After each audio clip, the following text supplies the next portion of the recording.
La brújula de la sierra. Vanessa Núñez, Onda Cero. Venga, pues ya estamos por aquí, Feliciano. ¿Qué nos traes hoy en tus papeles? Pues mira, Vanessa, cuando yo tenía unos 18 años más o menos, los domingos de invierno por la tarde venían a casa de mi padre en Huesca, Pepín y Antonio Bello, y se organizaban unas maravillosas soirées musicales. ¿Y cómo se organizaban estas veladas? ¿Tenéis algún programa establecido? Mira, eran los tiempos de los discos de vinilo y claro, los buenos tocadiscos eran carísimos porque Julio se acordará que llevaban impuesto de lujo. Por eso era normal que quien tenía un buen tocadiscos pues invitaba a su casa a sus amigos a poner discos. Pepín Bello tenía la manía de la reiteración que tanto caracterizó a los jóvenes artistas del 27 y entonces el rito era siempre el mismo. El primero en llegar a casa era Pepín. Llamaba al timbre mientras exclamaba muy pomposo desde la acera: ¡Ah, de la casa! ¡Ah, de la casa! Y luego ya se aposentaba con mi padre en el diván de la sala de música y mis hermanos y yo hacíamos un corro sentados en pequeñas banquetas. El detalle surrealista lo ponía Pepín haciéndonos encender la televisión con el volumen apagado. A esas horas ponían fútbol en blanco y negro. Mi hermano Lorenzo, que para eso era el presidente de la Sociedad Ostense de Conciertos, se encargaba de poner los discos. Mi misión era más prosaica, que era que no le faltara whisky a Pepín en su vaso. En aquella época, qué tiempos, Vanessa y Julio, los bancos eran muy espléndidos con sus clientes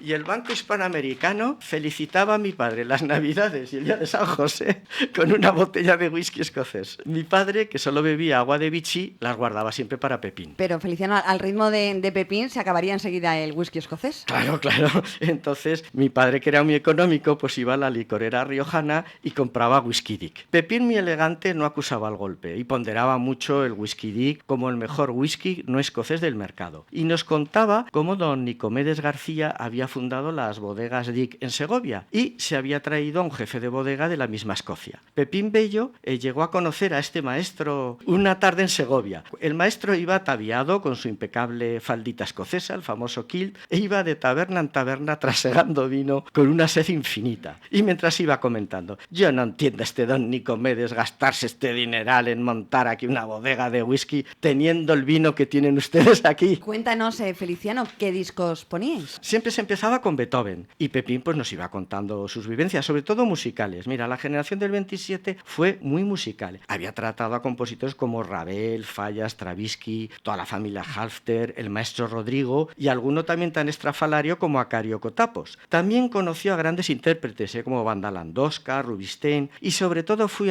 muy amigo de Regino Sainz de la Maza y de Pilar Bayona. Pepín separaba una anécdota de otra diciendo: ¿nos parece extraño escuchar esta admirable música mientras vemos esas putrefacciones en la televisión? Y después de un rato decía: ¿no creéis que Beethoven es mucho Beethoven? Y esa era la señal para pasar a Wagner. Pues sí que tenéis todo controlado. Insisto que siempre era todo igual. Mira, en ese momento solía aparecer ya su hermano Antonio, que ya venía por el pasillo diciendo: ¡ya estáis con el murgón! ¡Ya estáis con el murgón! Y es que esa expresión se la había escuchado de pequeñito a Luis Buñuel. Mira, los hermanos de Buñuel eran muy wagnerianos y de jóvenes también se reunían con Pepín a poner discos. Los Buñuel tenían mucho mérito, pues escuchaban a Wagner en un viejo gramófono de placas o discos de pizarra. Imaginaos la hazaña. Una ópera de Wagner viene a durar sobre 4 horas y los discos de piedra de la época apenas contenían 3 o 4 minutos de música cada uno. Entonces, en mitad de esas sesiones, aparecía Luis Buñuel diciendo a sus hermanos: ¡ya estáis con el murgón! ¡Ya estáis con el murgón! Luis también fue muy wagneriano,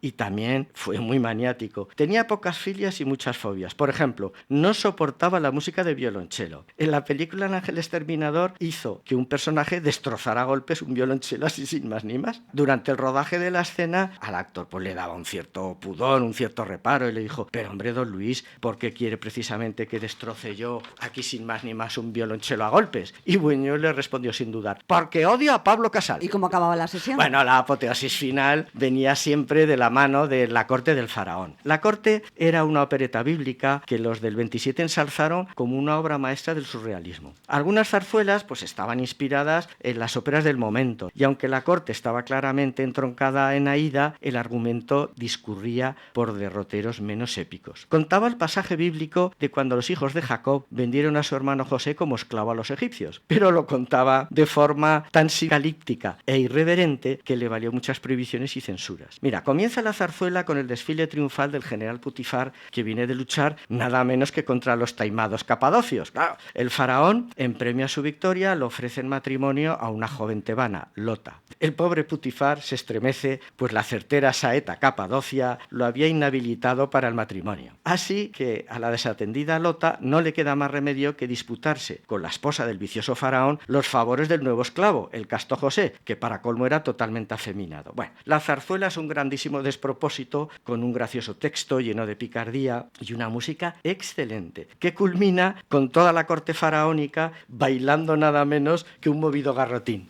José Manuel, no hemos estado en estos encuentros, pero de alguna manera Feliciano nos los hace llegar. Sí, entonces el famoso ahí va, que cantaba Sarita Montiel, ¿era de esa zarzuela? Claro, por supuesto. El voluptuoso ahí va, Babilonio, qué marea, se hizo famosísimo y lo han cantado infinidad de artistas en sus espectáculos. Pero la versión más surrealista del ahí va que se ha dado la historia, según Alberti, la escuchó en una de las juergas flamencas de Sánchez Mejías en su casa de Pinomontano. Allí acudía un tal Manuel Torre, el niño de Jerez, un excepcional cantaor sevillano, un flamenco puro que no sabía ni leer ni escribir. El niño de Jerez hizo una indescriptible versión del ahí va Babilonio que él mismo llamaba Las placas de Egipto. Seguramente el niño de Jerez esta canción la escuchó en un gramófono alguna vez y por eso en su genialidad confundía las plagas de Egipto con las placas de los gramófonos. Pero el cante fue tan desgarrador que decía Alberti, agarrándonos por la garganta con su voz,